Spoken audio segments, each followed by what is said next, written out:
Please be seated.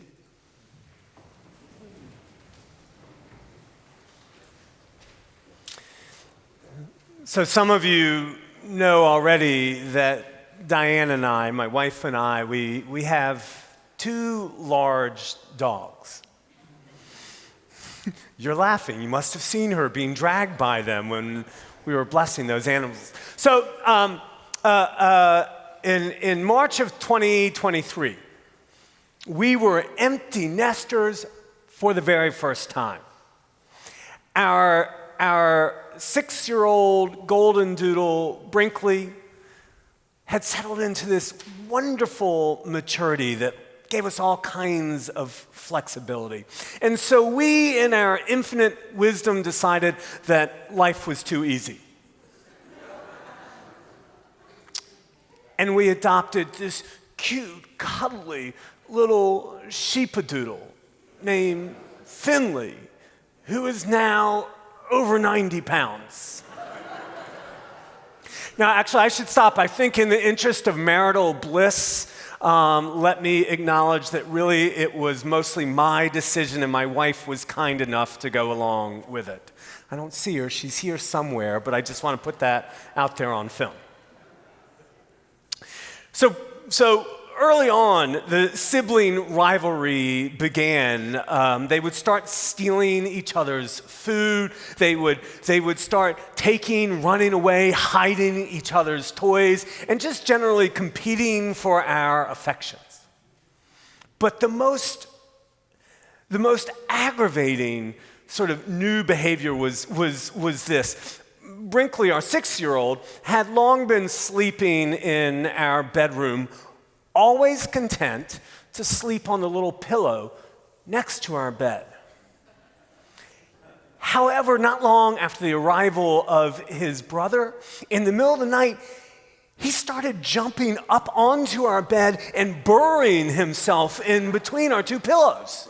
And no amount of my attempts to correct and scold would dissuade him from this newfound behavior. So the trainer was over helping us with our puppy, and I said to her, so Brinkley here, he's picked up this new behavior. He's starting to jump into our bed and sort of jockeying for position. And she looked at me, and without skipping a beat, she said, maybe he's not so much jockeying for position as he is looking for security. If you've ever worked with a dog trainer, you know that really they're not training the dog, they're training the humans. Right?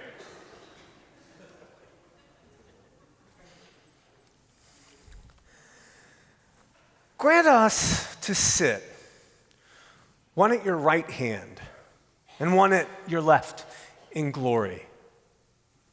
James and John asked Jesus. What a presumptuous thing, right?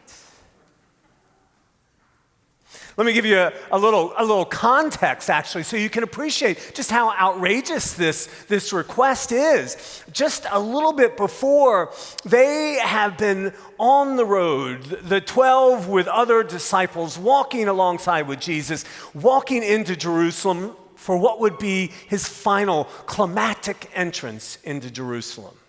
For the third time, Jesus had shared with them about the fate that awaited him, had told them about the rejection, had told them that he would suffer, had told them that he was going to be crucified and die. And for the third time, they just didn't get it. It's a wonder Jesus didn't pull over and leave them on the side of the road right then and there. But he doesn't. For a third time, he tries to explain it to them. All of this happens, and then their response to this explanation is, grant us sit one at your right hand and one at your left in glory. Can you imagine his eyes rolling to the back of his head when he heard them say this? Even James and John they have some inkling of the outrageousness of their request. Did you hear the words before? I love it.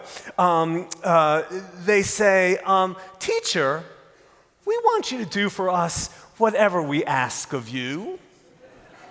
It's like when our kids come up an hour before dinner and say, hey, great mom or dad, could you just give me a couple chocolate chip cookies before dinner?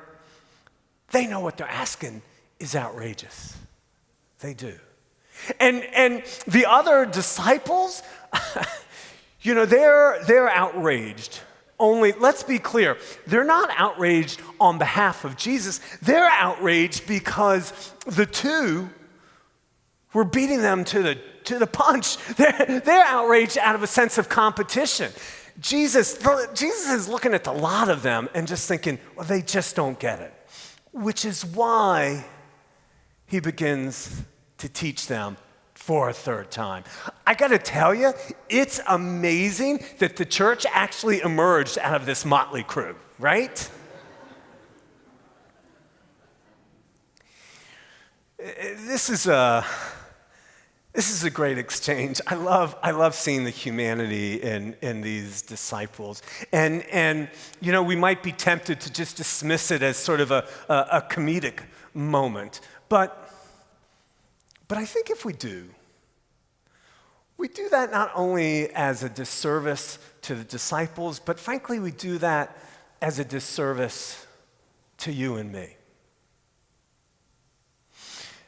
Ted Lasso, you've seen the show. He quotes Walt Whitman's wisdom when he says, be curious, not judgmental. And if we can be just curious for a few minutes more with these clueless disciples, then we might look back just a few verses before today's passage starts. And we would find that Mark tells us this. And those who followed were afraid. And those who followed were afraid.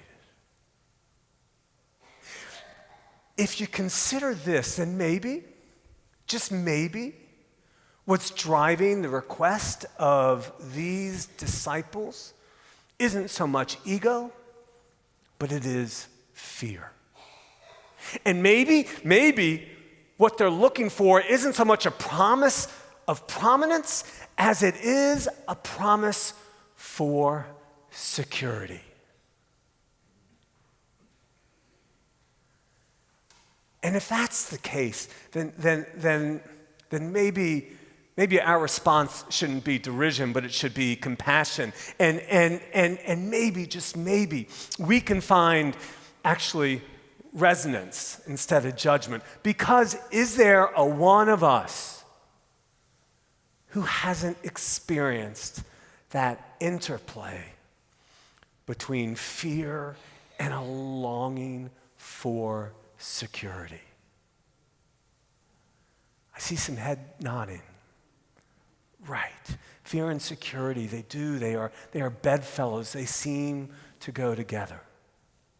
And when we respond in this way that is so much of human nature, I think we go chasing security in some pretty shadowy corners. We imagine that we can find security if we exercise control and domination. We imagine that we can find security in blame, in judgment. We imagine that we can find security in certainty, right? We imagine that we can find security if we make it for ourselves. But that's not a security that is ultimately enduring. It might reflect the shadow side of human nature, but it doesn't capture that way of being that Jesus calls us to. Jesus gets it. He gets our fears.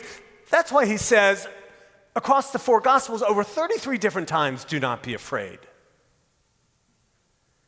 And Jesus gets our shadow sides too.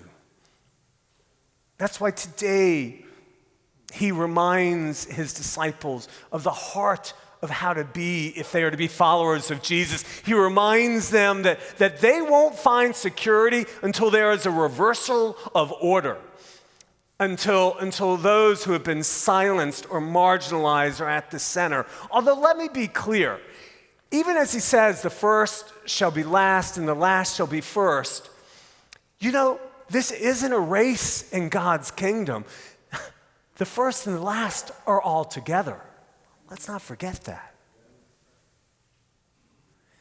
But he knows that they won't find security until they have not only reordered the world around them, but also so they have reordered their priorities, so that they understand that each and every person is called to service, called to care for those who have been marginalized, for those who are in need. Until they understand that if they are to be a leader among many, they must be a servant among all. They won't find security until they understand that.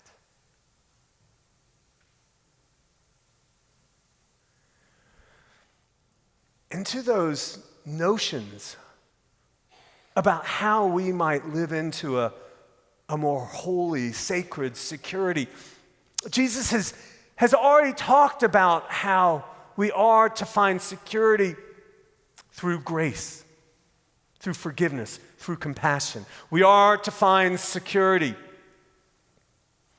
as we strive for justice and peace and respect the dignity of every human being. We are to find security in understanding that incarnation, while it's captured in the character of Jesus, actually is captured in the universal.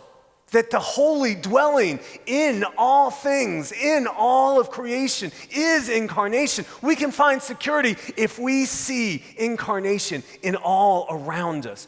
Jesus has told them before, and he'll tell them again. Security for your fears, true security can only be found when we imagine a life and a love beyond anything we can do on our own.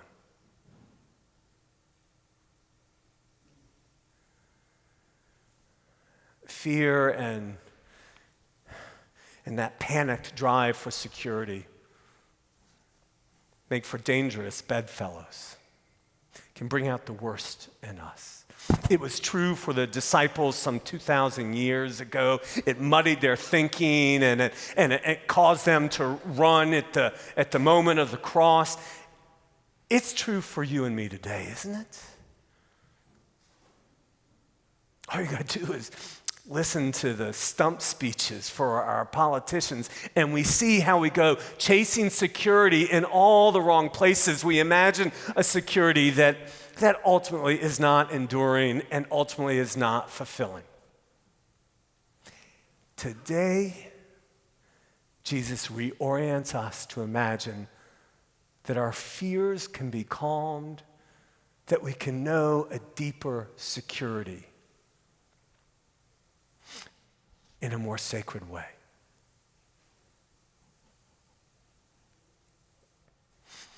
If we can be like the disciples in terms of sometimes just not getting it, then actually we can be like the disciples in terms of the fact that Jesus won't give up on us. And in hoping for the day, at least one day, when actually we get it more right than not. Does that take away all my fears? Does that give me a constant security? Yeah, no. Honestly. Which is why I appreciate so much that I have a faith community like all saints, where on any given day, when my fears are stirred and my security is wobbly, I can walk into this space and find at least one person whose fears, for the day at least, are calmed and whose security is grounded in faith. Amen.